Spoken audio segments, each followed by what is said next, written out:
started learning from them, but specifically Salome and Jackie, especially because as women and as Black women, how they spoke, what they spoke about, how they held themselves, professionally and casually, it really made a mark on me. It taught me how to interact with musicians. It taught me how to handle my business. It taught me how to be a good artist. Hi, I'm Leah Roseman, and this is my podcast, Conversations with Musicians, which I hope inspires you through the personal stories of a diversity of musicians, with in-depth conversations and great music that reveal the depth and breadth to a life in music. Shakura S'Aida, acclaimed Americana roots soul singer and songwriter, has thrilled global audiences in 31 countries over many years. Donna Grantis, who performed with Prince for several years, is Shakura's longtime co-producer and co-writer. Donna praises the 3-time Juno Award nominee as a, quote, powerhouse vocalist whose artistic vision continually inspires me. I trust you'll find this week's episode an inspiring and uplifting conversation in which we're highlighting Shakura's new album, Hold On to Love. We also talked about her career in acting, and she shared some of her experiences on the set of Schitt's Creek. Shakura shared many valuable insights in this wide-ranging interview, and you can watch this on my YouTube channel or listen to the podcast, and I've also linked the transcript to my website. It's a joy to bring these inspiring episodes to you every week, and I do all the many jobs of research, production, and publicity. Season 5 of this podcast starts very soon in January 2025, and I send out an email newsletter where you can get access to exclusive information about upcoming guests. Have a look at the description of this episode, where you'll find all the links, including for Shakura S'Aida. Now to our conversation. Hi, Shakura. Thanks so much for joining me here today. Thank you for having me. Thank you. I'm hoping we can both celebrate your recent album, Hold On to Love, and also talk about some of your life and music. Okay. Yeah. So on this album, you worked with your co-writer and producer, Donna Grantis, that you worked with her before. Mm-hmm. And do you want to talk about that relationship a little bit? Oh, Donna is one of my best friends, incredible musician, and we work really well together. We click. Someone once called her Keith and me Mick, and I certainly feel as though I'm understood musically, and even when I'm not understood musically, I feel as though she's able to figure out a way to make me understood, or to bring it around so that I understand how to shift. Our relationship is very unique. We started off as co-writers, and definitely this last album, it was about, co-producing this album. And without her, the album wouldn't be done. Absolutely would not have been finished. And it was kind of a long journey with this album, right? You started back in 2017. Mm-hmm. Yeah, it was. My ideal would have been to have finished it by 2018, and had it out, either 2018 or 2019. But life got in the way. Had a lot of death, had a lot of illness, had a lot of things change in my life that made it impossible to finish emotionally or even physically. So it became a side project as opposed to the real project. And even during COVID, it didn't seem like something I could finish. Just seemed too difficult. I had the supportive factor of funding agency that is here in Canada. I also had the support of Massey Hall, Roy Thompson Hall, which is a venue space that I'm in an artist development program with. And along with them, along with Roger Costa and Donna Grantis, this album got done by the grace of God, because I wasn't capable of doing it. I really wasn't. I don't think I knew how to be creative anymore, and I certainly didn't know how to be objective enough to get this done. Mm-hmm. And when you decided to focus on the different aspects of love, was that the beginning of the album or sort of putting it together with Donna? I think it was putting it together and looking at which songs actually made it for the album, which songs by the end of COVID. This is not the album that would have been done, before COVID. Mm-hmm. This is the album that came out afterwards, because your perspective changes, doesn't it? You go through a major pandemic and isolation from everything and everyone that you know, and your narrative changes dramatically. And so my narrative changed into what gets me through life. And what got me through life are these songs, these perspectives, these faces on the album. Love. Mm-hmm. And without love, I wouldn't be here. So it seemed really important to make that the theme of the album, if you will. One of the wonderful musicians you have on this album is steel guitar player Chuck Campbell. Yeah, who just celebrated a birthday a couple of days ago, yeah. And in Taking It to the Streets, I thought we could use a clip from that, partly to show his expressive playing, and maybe you want to speak a little bit about activism through music. I think for me, Taking It to the Street and also Ain't Got Nothing are my salutes to my parents, to my mom specifically, who was someone who was, she went to A&T and was part of the Greensboro Forum movement, sit-in movement. And I think it really speaks to how I was raised to use my voice, to never shy away from justice and what's right, and to stand up for what I believe in. And Taking It to the Street, although it is a cover tune, when you listen to the words and you listen to the defiance that's going on there, in terms of, you keep telling me things that you're telling me the sky is blue, but I can feel the rain falling on my face, sort of, idea. It seemed really important to have that song on there. And I think it's really important to maintain strong ties to what you believe in and to allow that to keep you grounded, because people change, relationships change, attitudes change, but the beliefs are what keep you strong, and the beliefs are what allow you to find real community. And that's always been really important to me. So activism for me is a way of keeping my community strong and making sure that we have what we need to make it through another moment, another minute, another day. Mm-hmm. You're about to hear a clip of Taking It to the Streets from Shakura S'Aida's album, Hold On to Love. Please note the links in the show notes of this podcast. We're including a couple of complete tracks and a couple of excerpts to give you a meaningful overview for the whole album.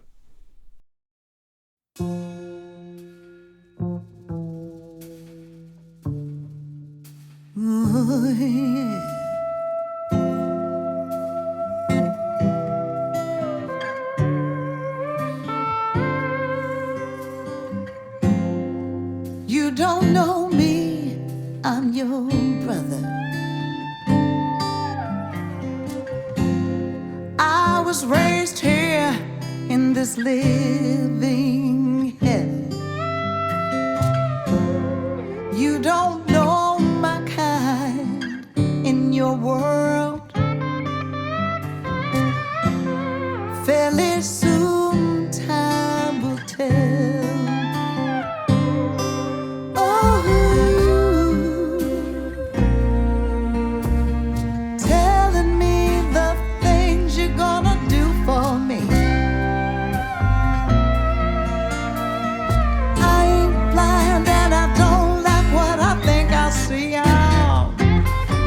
Taking it to the down to the streets, y'all. Ooh, you know I'm taking it to the streets. Take this message to mine. It might be interesting for people to hear about how you got kind of a late start in terms of launching your career. I understand back in 2008, you borrowed some money to make your first album, Blueprints. So to be clear, I've been at this for 40 years. Mm-hmm. I started at 19 singing in bars, singing in anywhere they would let me, going to jams. But in 1998, I found myself divorced with 2 children under the age of 10. And I had to make a shift in order to raise my kids. and raise them the way that I needed them to be raised, which meant I needed to let go of music. Other than a weekly gig and a couple of corporate gigs every once in a while, I really started focusing on other work. I worked in PR, I worked in sponsorships, asking people for money. Then I worked in sponsorships, giving people money, organizations money, and I worked as an event coordinator. And then in 2005, I realized that I was calling up these corporations and I was asking for $75,000, $50,000, $100,000. I was hustling for these other people in a way that I had never hustled for myself. And I realized that in order to raise the type of daughters into women the way I really hoped them to be, I needed to first raise myself up. And that meant letting go of those jobs that were security and becoming a full-time musician, becoming a full-time actor, and letting go of all of the things that were holding me back. So I borrowed some money from my parents, and along with James Bryant, who's a very gifted songwriter, producer, and artist in his own right, we produced this album, Blueprint. And I've been speaking to some people in the business, and they said, you're not considered a blues artist, so you're not going to get a lot of work in this industry. So I specifically chose songs that I knew were blues or blues related so that I could get the work that I needed in order to feed my family. And that was the first album, Blueprint. And I was told, you're not going to sell a lot. You might be able to sell a couple copies here and there.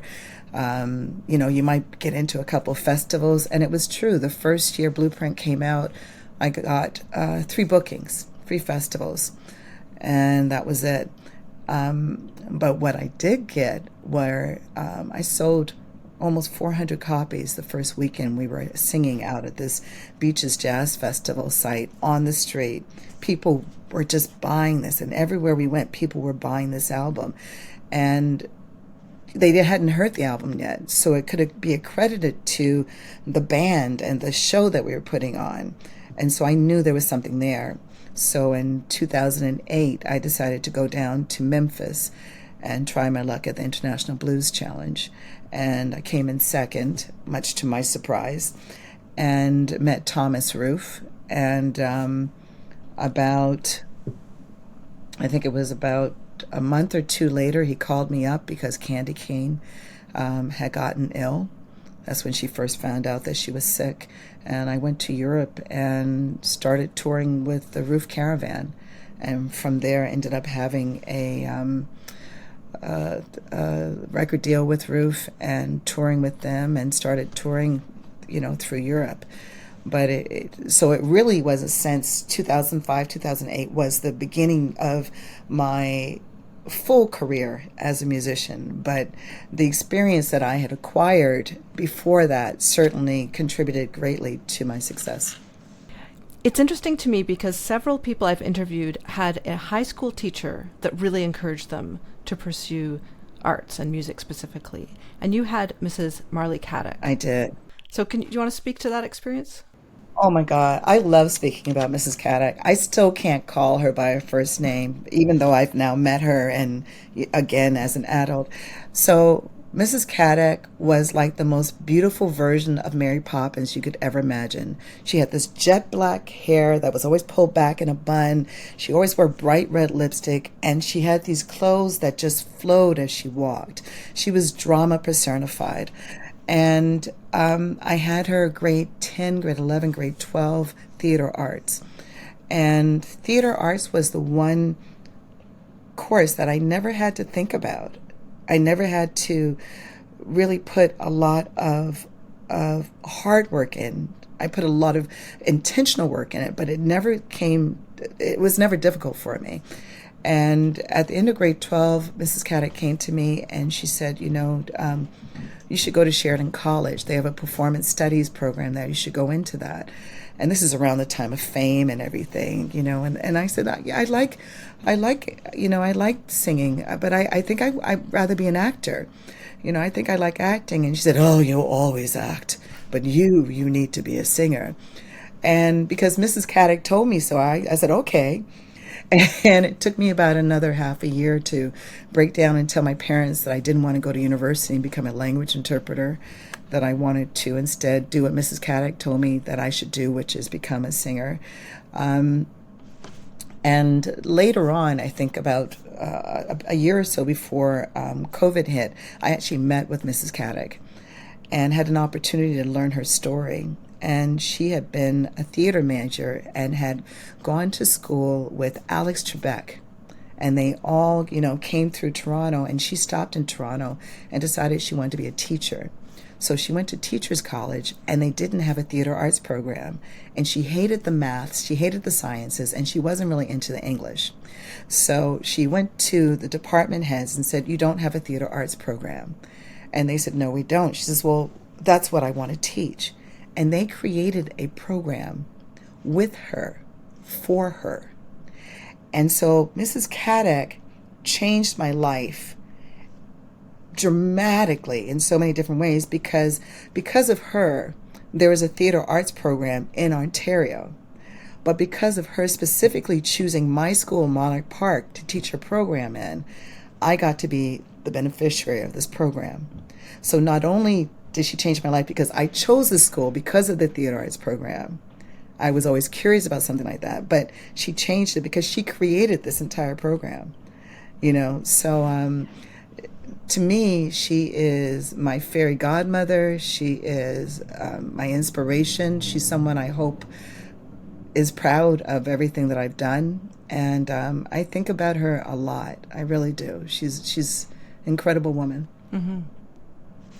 I'm always curious to talk to musicians who act as well, because I think it works so well together, and I think the rest of us who haven't done any acting are really losing out.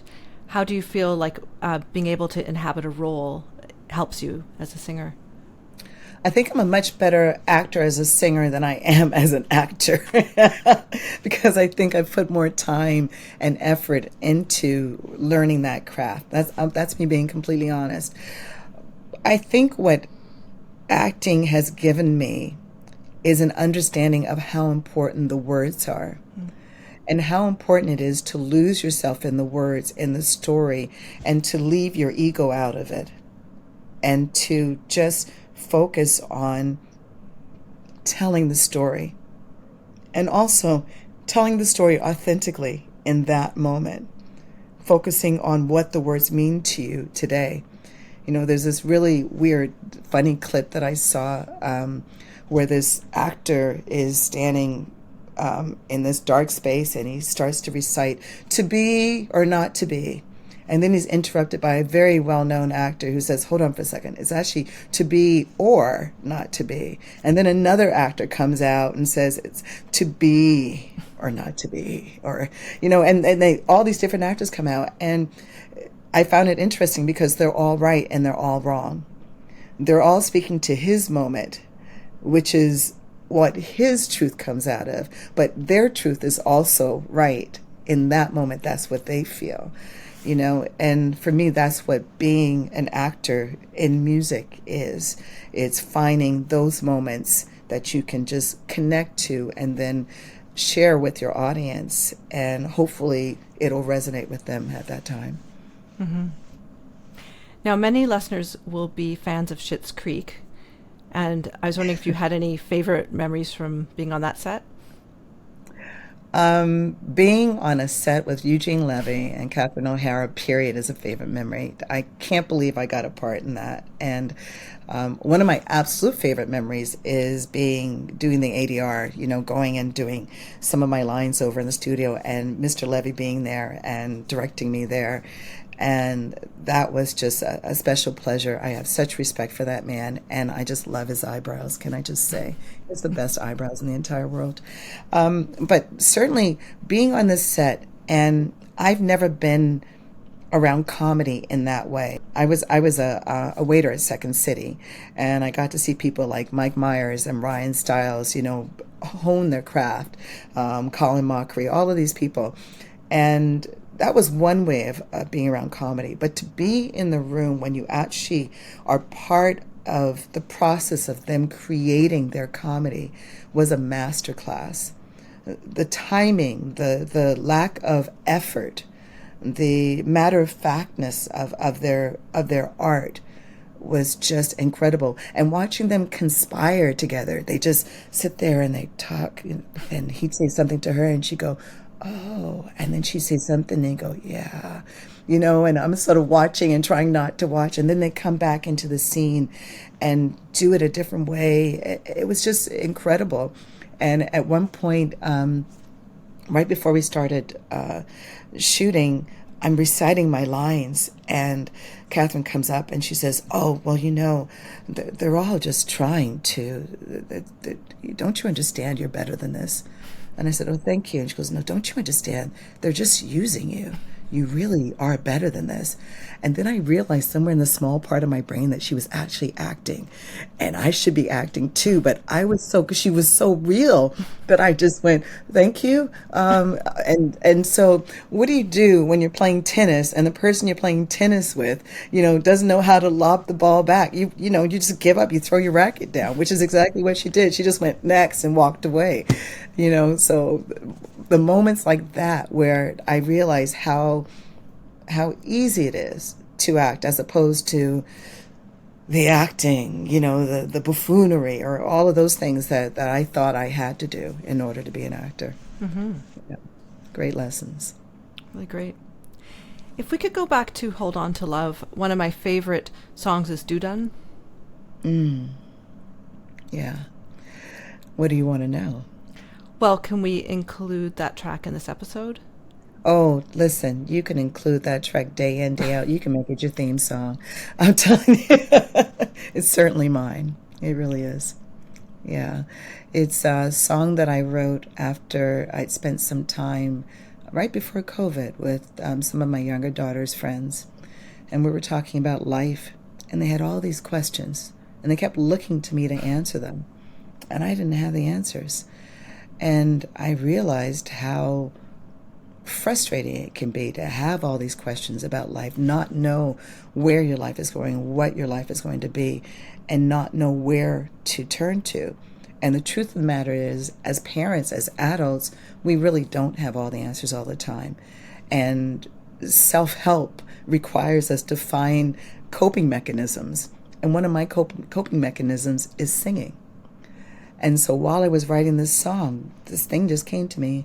Do da da do da da da da do da da do do da da do da da da do da da do, and it made me feel better. It just made me feel better, and I thought, what if I just create this piece that is honest about? I might not have all the answers, but if you just do this for a minute, it might make you feel good. It might make you feel better. Yeah.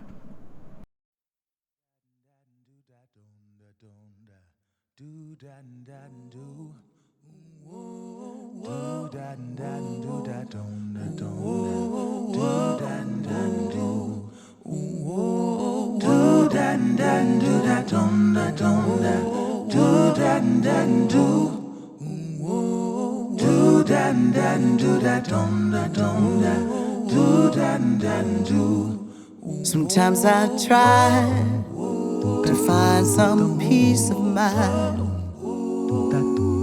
searching for answers that are so hard to find, looking to say what's in my heart, but opening up tears me apart. When words can't say what you don't know, your feelings have nowhere to go. Time slows down but moves too fast.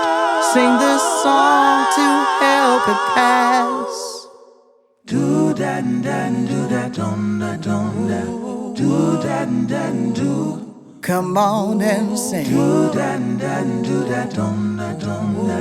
Do da da do. We're all holding on to a brighter day, keeping it moving in any old kind of way. Feeling broken down, by the shift that's all around, yearning for silence when all we hear is sound. When words can't say what you don't know, your feelings have nowhere to go. When time slows down but moves too fast, sing this song to help it pass. Sing do da da do da dum da dum da do da da do. Come on and sing do da da do da dum da dum da do da da do. Are you feeling lonely under the sun? Feeling loved like you have no one? I know you cried through the night. I've heard silent screams break the morning light. Oh, just breathe. Just breathe. Oh, baby, just breathe. Come on and breathe. And say, do da da do da dum da dum da, do da da do. Do da da do da dum da dum da, do da da do. Do dum dum do da dum da dum da, do dum dum do do ba da dum, do dum dum do da dum da dum da, do dum dum do dum da da, do dum dum do da dum da dum da, do dum dum do da ba da dum, do dum dum do da dum da dum da, do dum dum do. I was just thinking about, we were talking about high school and arts education. The high school I went to, also in Ontario, they had hired a theater arts teacher, but then they canceled that and they made him teach math, and he was very bitter. But I think had I wanted to take theater, you couldn't choose between, I think it's still like that. You can't choose like theater and art and music, right? They make people choose. But yes, you can take physics and chemistry and math. That's okay. Oh, yeah, absolutely. Yeah. I was actually able to take music and theater, and I was on the mime club. Okay. I was in the mime club. I tried busking at mime for a little bit. It didn't work out. But I actually had amazing teachers. When I look back at my time at Monarch Park, I had great teachers who really put up with me. You know, I was a kid who before high school had never spent more than a year and a half in one school. We moved around so much. So going into high school, having not had a stable life, I was a bit of a troublemaker. I was a bit of a brat. And I had teachers who just gave me such a accepting way, you know, and even when I challenged them or I pushed them, they pushed back and set boundaries, but they never squashed my spirit. And I think that's why I was allowed to come out of that school feeling strong, feeling confident, feeling as though I had a place in this world. You know, the ideas that I came up with were nurtured and encouraged. And music for me was choral more than individual singing, but it taught me to listen to what was going on around me. It taught me to focus on the words, on being clear with words, and to focus on, you know, being part of a community as opposed to being an individual, you know. Now, you were born in Brooklyn? Yep. And I'm curious. I'm sorry, I was. Yeah. That's right. And I know you lived in Switzerland for 3 years, but I'm curious, primarily in Canada, how do you think your career's been affected by being Canadian? I think that I have a more diverse background that allows me to be open to how different music can sound. I'm not, I don't want to say stuck, but I'm certainly not married to the idea that there is such thing as traditional music. I believe that music has the ability to shift and adapt and move, because I've watched my grandmother migrate from the South, my grandfather migrate from the South, and I watched how their lives, their music, their opinions changed. I watched my mother migrate from New York down to the South, and then back to New York, and then to Canada, and then to Switzerland. I watched how her ideas shifted and changed. I watched my dad go from Switzerland to, North America, and watched him shift. So I really believe that, being here now and being around people who are also primarily, when I was growing up, were also immigrants, from the Caribbean, from South Asia, from Asia, from everywhere, from England. We had a real unconditional acceptance of each other's differences. And we also had a real willingness and eagerness to share our differences and to find our commonalities. And because of this, I assume that people want to hear the differences that I can bring to a conversation, whether it be a musical conversation or a verbal conversation. And I assume that they want to share their differences as well, so that we can sort of fit together, like puzzles, like standing up puzzles, whatever those are called, and musically, I love nothing more than getting on stage with musicians who are from different places and us having to really listen to each other and find our way. One of the most fun things to do at the IBCs is to jump up during the jams and to get caught up in this space of music, that has rules, but not everybody understands the same rules. So what's going to happen? It's a smorgasbord of people and experiences and opinions about how these songs should go, and what happens when you put us together. And we don't push, we let go and go together. That's what Canada's brought to me. That's what my life has brought me to. I'm curious, back when you had your day jobs and you were going to jam sessions, did you think of yourself as someone who loved to sing, or as a singer the way you do now? I think I thought of myself as someone who sang. And I don't even know that I had a love of singing. I believe that singing was just certainly what I did. It's just what I did. I had a aha moment when I was in Montreal at the Jazz Festival. It was 2007, probably 2007. The year before, when I decided I wanted to do this, I wanted to do this album and everything, I had written in my journal, I'm no longer afraid to admit that I want to be great. And then a year later, I'm in Montreal, and I'm on this huge festival stage, and there's thousands of people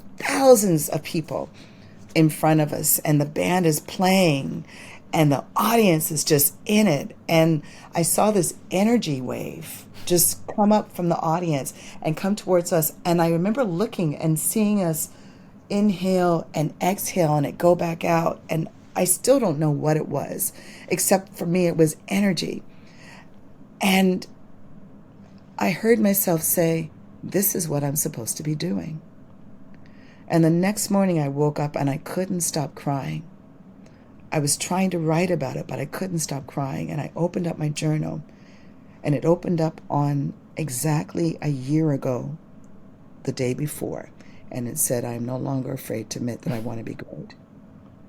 And I realized I was crying because my spirit was happy that I finally recognized that this is what I was supposed to do with my life. That was the very first time that I said, I am a singer, I am a performer, I am an entertainer, and owned it, and really believed it and really wanted to work towards that in a different way. I think it took a long time for me to recognize that, to have that hunger. Mm-hmm. You're about to hear the title track from Shakura's album, Hold On to Love. Life is hard,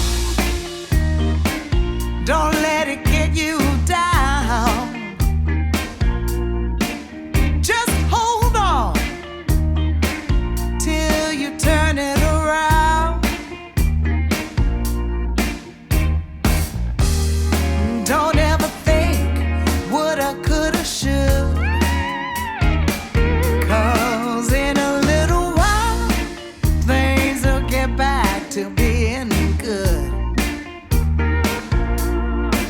Just hold on to love. Love will help you find a way. Yeah. What's your name? Do you know who you are? Where's your home? Do you come from afar? Hey, did you leave behind all that you knew? And are you alone in everything that you do? Just hold on to love. Love will help you find a way. Just hold on to love. Love will help you find a way. Love will help you find a way. Yeah. Oh yeah. Yeah, that sounds real good. Yeah. Here we go now. I gotcha. When the road is hard, I gotcha. When there's nobody else around, I gotcha. When you need a friend, I gotcha. I'll be there until the end. I gotcha. Don't be afraid, no. I gotcha. Don't you feel sad? I gotcha. You're not alone, no. I gotcha. I got you, yeah. I gotcha. Come on now, yeah. I gotcha. I got you, I do. I gotcha. Well, I gotcha. And don't ever think what I coulda, should. 'Cause in a little while, things will get back to being good.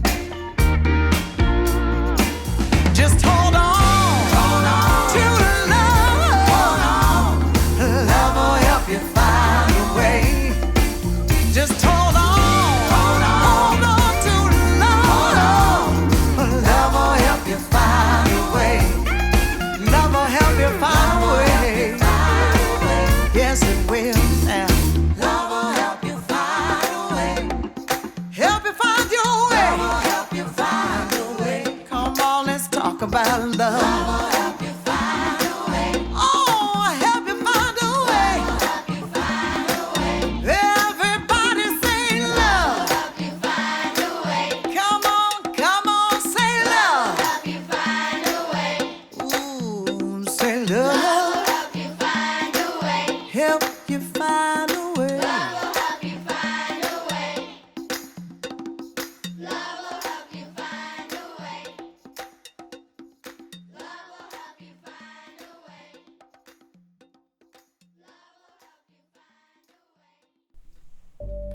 Hi, just a quick break from the episode.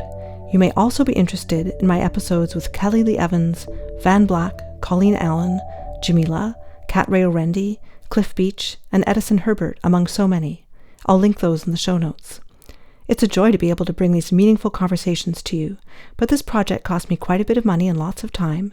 Please support this series through either my merchandise store or on my Ko-fi page. You'll find the links in the show notes. For the merch, it features a unique design by artist Steffi Kelly, and you can browse clothes, phone cases, notebooks, water bottles, and more, everything printed on demand. You'll also find the links to sign up for my newsletter, where you'll get access to exclusive information about upcoming guests. Please check out my back catalog with episodes going back to 2021. And if you could buy me a virtual coffee, that would be amazing. Now back to Shakura S'Aida. So Shakura, I just want to acknowledge that you made time to meet with me another day to continue this conversation, and I really Thank you. I appreciate you still wanting to talk to me after last time. So we were just texting, and you said you were walking your dog. Now on Instagram, I saw a photo of your beautiful My little big puppy? dog. Yeah. Is that a She's Russian a black terrier Russian Terrier, thing? yeah. And Okay. Really well, big. it's all relative, she's about, Yeah. her summer weight's about 130, 135, 140. We don't talk about weight in my house. It's a sensitive topic. But yeah, she's big enough for me, put it that way. And sometimes too big for me. But she's a good puppy. She'll probably make an appearance at some point because she thinks if I'm on any kind of Zoom or video call, she needs to be involved in it. So, yeah. Did you get a dog during the pandemic, or did The you way have it worked a dog out, before? I got her during the pandemic, but I had wanted to get a black Russian for about 2 years before that. My last dog was a black Russian, and she passed away in 2017. So it was always my intention to get another one, and it just so happened that it became possible in 2020. So yeah, she became my pandemic puppy. Mm-hmm. Yeah.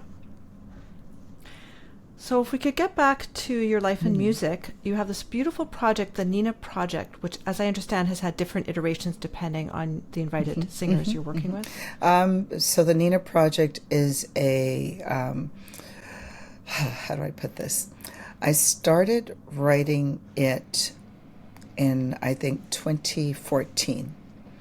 Before that, I was commissioned by a woman by the name of Sybil Walker, who was a club promoter and manager here in Toronto, to do a Nina Simone show.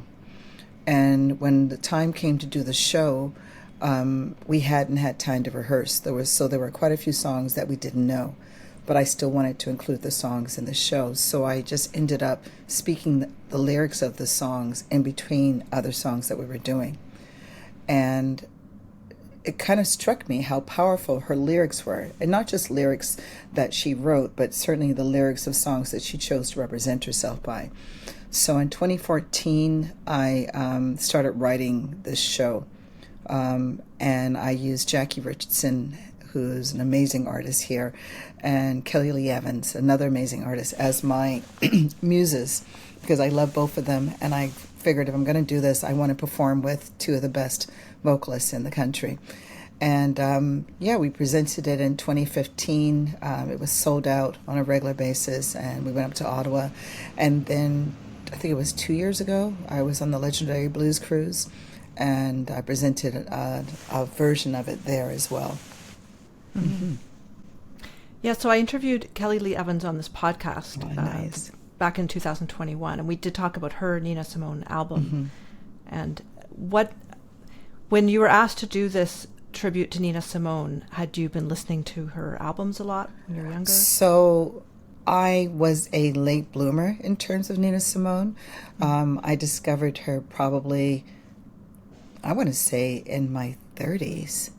Maybe a little bit in my 20s, but certainly in my 30s, I did a really deep dive and learned a lot about her. And then when I decided to write this play, I started reading her books. And I was really careful not to read too much because I really wanted to figure out what our story was. The idea was not to do a tribute on Nina. The idea was to sort of explore what happens when you put three vocalists with three very different styles in a room together and they all have a love of Nina. What happens to her music? What happens to the story? And what came out of it was this story of Nina's life, because we would be talking about Nina the entire time, what she had gone through, not just career-wise, but artistically, how she had been forced to make decisions about her art that she should not have had to make.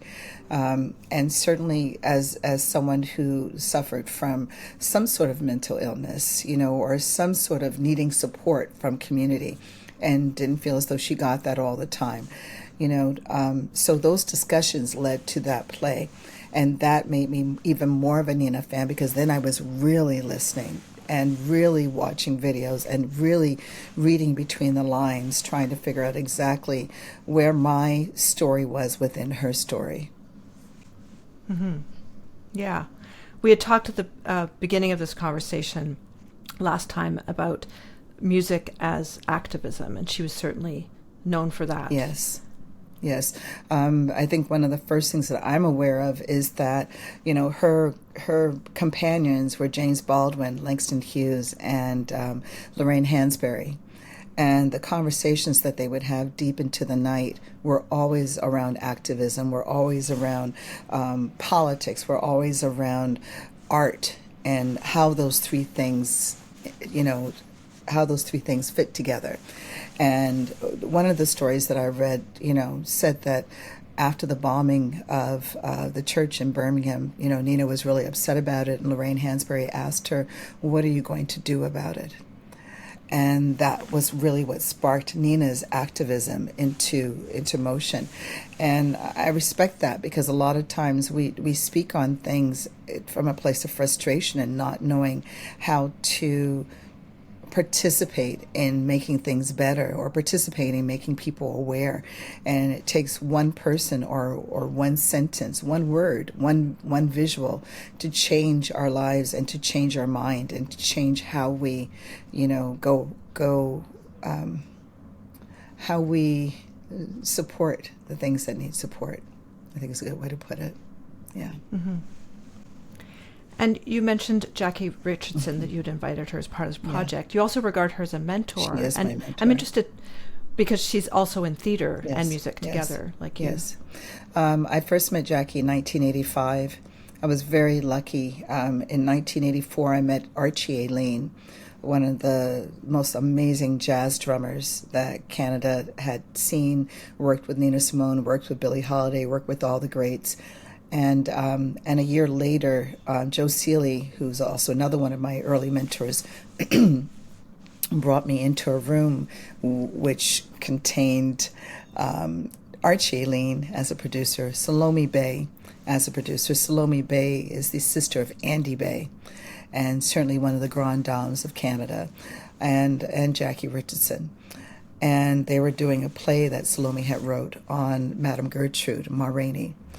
And I started learning from them, but specifically Salome and Jackie especially, because as women and as Black women, how they spoke, what they spoke about, how they held themselves, professionally and casually, it really made a mark on me. It taught me how to interact with musicians. It taught me how to handle my business.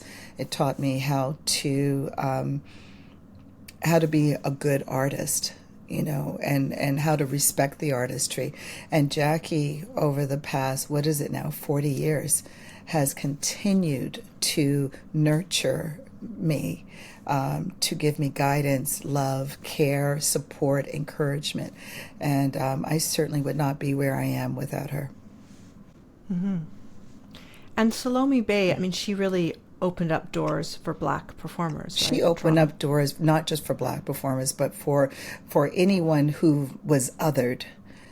She wrote a show called Rainbow World, which now would be a hit, but back then it was before its time. So she had all these kids. She had Indigenous kids and Black kids and Latino kids and queer kids all up on stage, learning how to act, learning how to be in a theater production, learning how to learn lines and sing and interact with each other.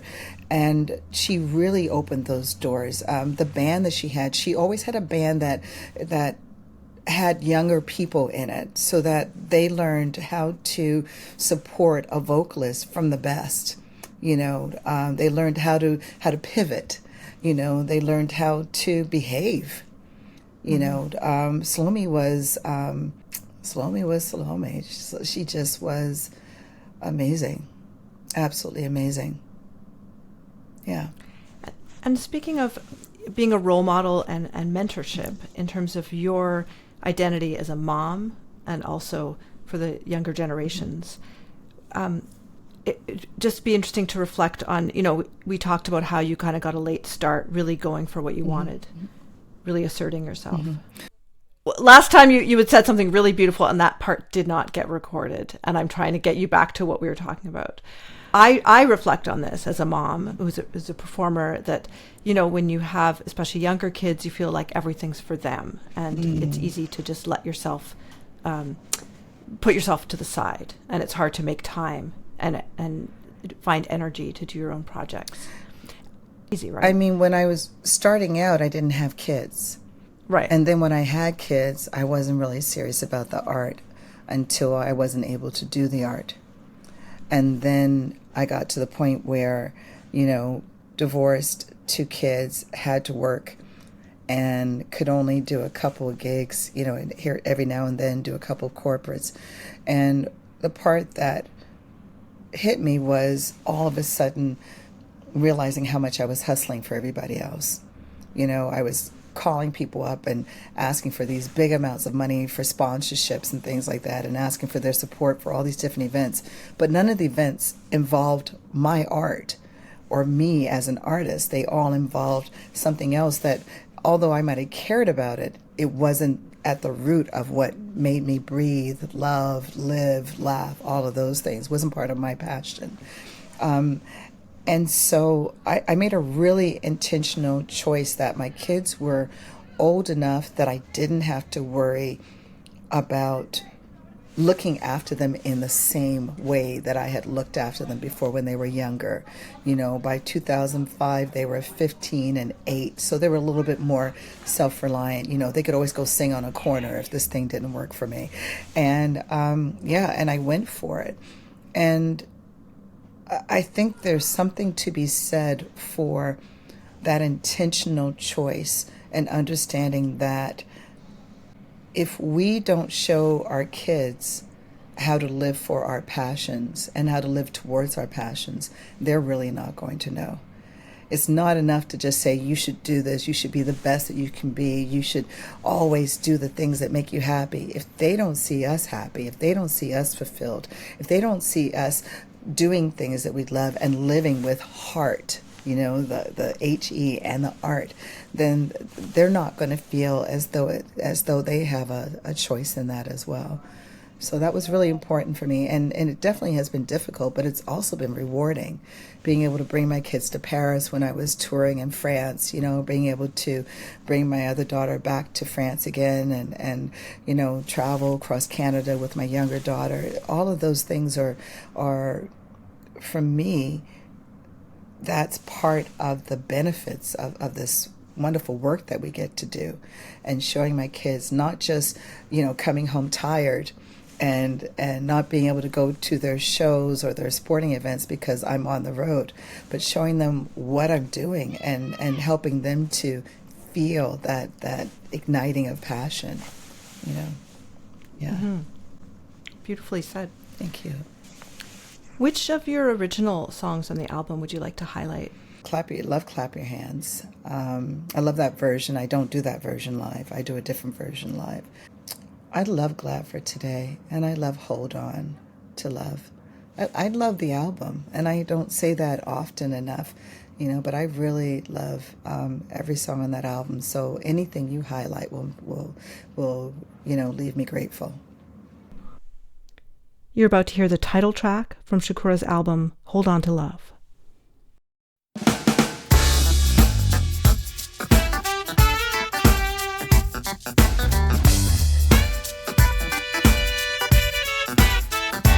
Oh yeah, put your mind into it.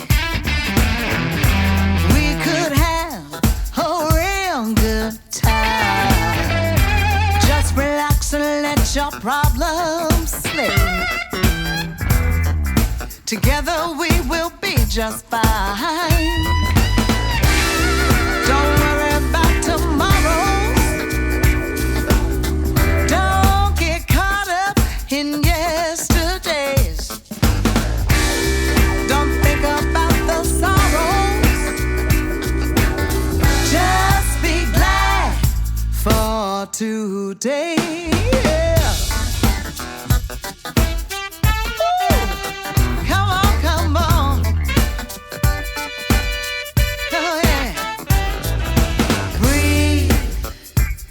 A mind that's clear. Dance with joy and happiness. Celebrate the moment here. Never mind about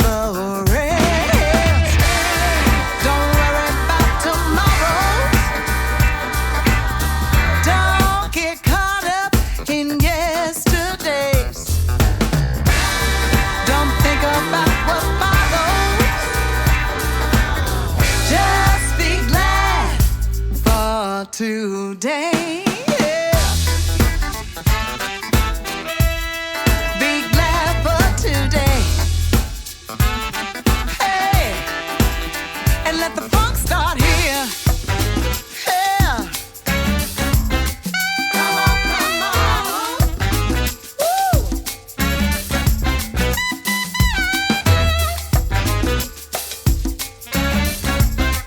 Come on, come on. Ow. Dry your tears that fall. Nothing lasts forever and a day. Lift your head and stand real tall. Trust there'll always be another way. Don't worry about tomorrows. Don't get caught up in yesterdays. No, no. Don't think about what follows. Just be glad. Oh, don't worry about tomorrows. Oh, don't get caught up in the yesterdays. Don't think about the sorrows. Just be glad for today. Ooh, yeah. Be glad for today. Come on and let the fun start here. Hey, come on, come on. Woo, woo, child. Come on.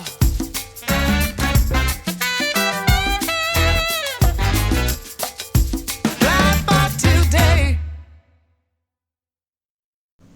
Now, one of your recent awards in 2003, you were awarded the Her Music Award. 2023. 23, Yeah. sorry. It's okay. In 2023, last year. Yeah. And in your acceptance, I read that you said that now you feel like you are in a new place. You don't have the same fear of failure, and you can stay truer to yourself. Yeah, I don't have anything to prove anymore. You know, I feel like even when I thought I was not proving anything to anyone anymore with my last 3 albums, I was still proving something. I think it's inevitable in some ways, but I really feel with this last album, I just did what I wanted to do. You know, I think COVID changed our minds in a lot of ways. And if you're going to do art, you need to do art just because. That's how I came out of it. You have to do art because you want to do it, not because you're trying to prove that you're good enough or that you actually know what you're doing or any of those things. At this point, if I don't know what I'm doing at this point, then I need to give a lot of people their money back. And since I've already spent it, I'm not about to do that. You know, so I don't need to prove that I'm good enough. What I need to do is just be an artist, you know, be a singer, be an interpreter, be whatever it is I am, and do the best that I can, and the rest will follow. So yeah, I feel very comfortable, and I do believe that comes with age. You know, I was saying to someone the other day, I've discovered the joy in pauses. I've learned you don't have to have a response for everything. You can just sit there and just look at somebody. You know, and that is a thing of age, like not having to have an answer, not having to have the last word. You know, as something that I've struggled with all my life, thinking I had to have the last word, I had to be right. No, I don't. I can just let it go. Shakura, I also wanted to ask you, a number of years ago, you helped organize a music festival in Rwanda. Kigali Up. And I was very lucky to be a part of that. Carrie Clark is the artistic director of the Calgary Folk Festival. And she was friends with Mighty Popo, who is an artist out of Ottawa, who I believe now is back in Rwanda. And he wanted to do an open-air festival like he had been a part of in Canada. He wanted to do one in Rwanda. So we raised money. Carrie and a lot of really great festivals contributed money so that we could go down there and in 10 days create this open air festival. And it was one of the most amazing and yet craziest experiences of my life. You know, open air festivals weren't done at the time. This idea of music and food and alcohol at an event was not something that was done. So we got a little bit of pushback, but we also got a lot of encouragement. The day of the festival, there was rain. You know, half of our equipment's not there because there was kind of a conflict with two of the people who were supplying. They didn't like that we were getting equipment from the other person, so we had to go and smooth over things. There's people who wanted their money right away. Like all of these, you know, issues that we hadn't quite navigated, you know, in a way that worked. And I think the festival grounds opened at 12 and no one was there. And I think all the food vendors are there and they're going, what is happening? Is this, you know, we've brought food. You told us to bring food. We brought food. Nobody's there. Around 1:30, you know, the rain stopped and a couple of expats start wandering around, you know, with their dogs. And I don't know what happened. I think I ran to do something or I was bringing people on stage and I looked up and the festival grounds were full. And there was all these people. And Leah, you know the history of Rwanda and, you know, the horrific genocides that happened there and how divided the country was and how much work they've done towards reconciliation, forgiveness, and community and moving forward. And I had studied up on a lot of this and read some books and spoken to some people while I was down there. But I didn't really get it until one of the musicians, Lion, I was singing a short set and I was doing No Woman, No Cry. And Lion came up on stage to join me. And, you know, it's no woman, no cry, no woman, no cry. But instead he sang, no more genocide, no more genocide. And the minute he said that, the roar, the call, goosebumps, because it wasn't something that I can even, it was like this mutual feeling of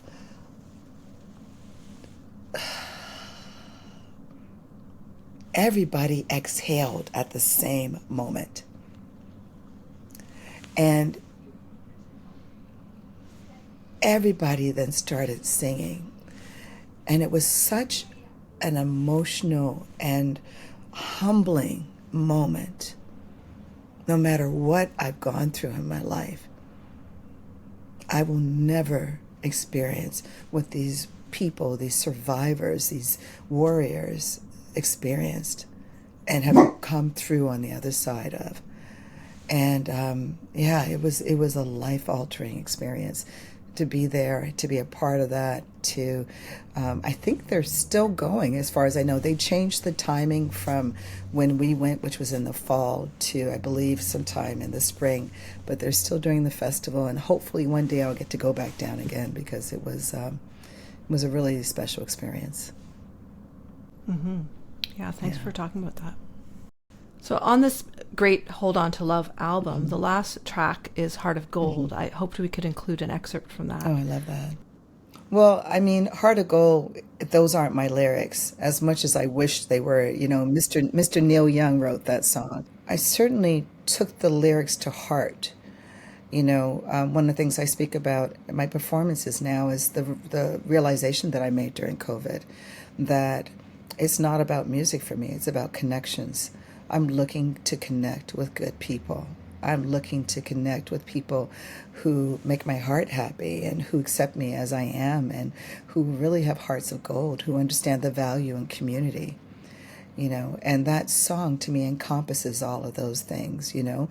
As the older we get, the more we're searching for those connections, even that that person, that grumpy old man that's sitting on the corner, on the bench, and he looks like he goes there every single day and he's just sitting there grumpy. If you sit next to him and smile and say hello, I guarantee you he will at least look at you and grunt back at the very least. Just letting him know that you see him, just letting you know that he's not invisible in this world is such a small kindness to give someone. And that's what that song means to me.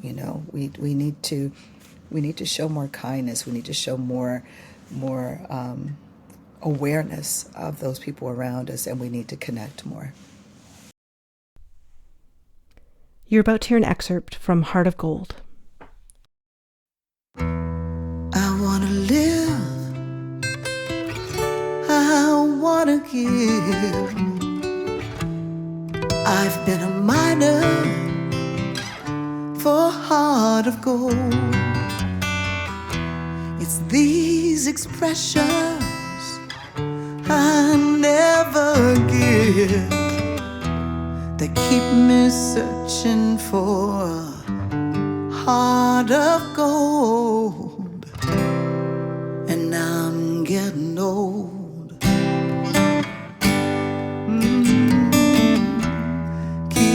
Searching for a heart of gold, and I'm getting old. I've been to Hollywood, I've been to Redwood, I crossed the ocean for a heart of gold. I've been in my mind, it's such a fine line that keeps me searching for a heart of gold. And I'm getting old.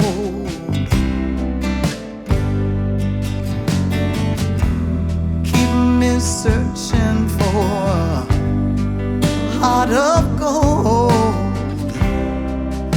I'm getting old.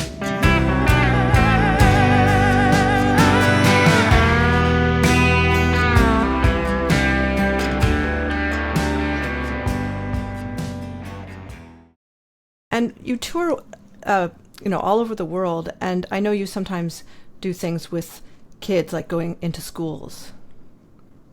Mm-hmm, mm-hmm. Yeah, I'm really lucky that I've been able to incorporate workshops in the work that I do. I love kids. I really do. I love this idea that maybe it comes from having great teachers, and I wanted to be a teacher when I was a kid before I decided to be an artist. And this idea that we could possibly change a young person's life doesn't mean that they're necessarily going to be an artist, but by showing them what's possible through art, we could possibly show them what's possible in their life. We can open up their mind to possibilities. So I'm lucky that I get to work with Massey Hall, Roy Thompson Hall doing workshops, and we teach how to write protest music. I use my mother as an inspiration for that. I teach them the Authentic Stagecraft workshop, which I do with young people and also with established artists, and that helps people to learn how to be more grounded and authentic on stage, something that I think we as artists need to be reminded of, because it becomes, if we keep doing our shows over and over again, especially our, if we're on tour, sometimes you can stop listening to the words, or you can stop paying attention to the music. And Authentic Stagecraft is about staying in the moment and staying open and listening and connecting to everyone on stage and in front of house and all of that. Yeah, but I really love working with kids a lot. I enjoy it. So before you go on stage, do you have certain habits you have that help you with that groundedness? Yeah, and it's really shifted a lot. I used to throw up or other things before I got on stage every single time, but just get sick to my stomach. And I realized that it came from not being prepared, not being grounded. So I make sure that the band and I, even if it's just one person, that we have a moment where we connect to each other as a group before we go on stage. We see each other before everyone else sees us. And then when they go on stage to prep to start the song, I have my own personal private ritual that I do to help me stay grounded. You know, I ask to remain humble and ask to remain, mindful of what the greater purpose is. And that's a really big part of me being on stage is not making it about me, or working hard not to make it about me, because it really isn't. You know, I'm just a vessel there, and it really is about the music and the audience and how they connect to the music. And if it's not working for them, then I need to be able to shift it up without thinking about, this messes up my set, or this isn't what I planned. So being humble and mindful are a really big part of my prep before I go on. Yeah. And to close this out, I was just thinking, you're such a great blues singer, but are there other genres you want to explore more? Well, this last album was a roots album. It wasn't categorized as a blues album because I feel that being blues was becoming too much of a monolith. I was being siloed and pushed aside in some ways, or erased in some ways, because people weren't able to relate to what I was doing because of what they thought it was. And with this new album that I'm writing now, it's going to shift again. To me, it's all roots. It's blues, it's Americana, it's soul, it's all the same. But in order to make it palatable for people, I understand that we have to put it into very specific, labels, boxes. Yeah, but I don't want to define myself by those labels. I just want to do what feels good. And for this next album, I'm going back to what felt good when I was, when I was 9, 10, 11, 12, and the music that I was listening to then, the music that really influenced me then. And it's going to be fun. I'm looking forward to it. Great. So you're already writing the next album. Yeah. Fantastic. Not waiting another 10 years. Can't do that again. Well, thanks so much for this. Really appreciate it. I thank you, Leah. Thank you for your thoughtful questions and for having me on. I really appreciate it. I hope you enjoyed this episode. Please share this with your friends and check out episodes you may have missed at leahroseman.com. If you could buy me a coffee to support this series, that would be wonderful. Or you can browse the collection of merch with a very cool, unique, and expressive design from artist Steffi Kelly, with notebooks, mugs, shirts, phone cases, and more. I'm an independent podcaster, and I really do need the help of my listeners. All the links are in the show notes. Have a wonderful week.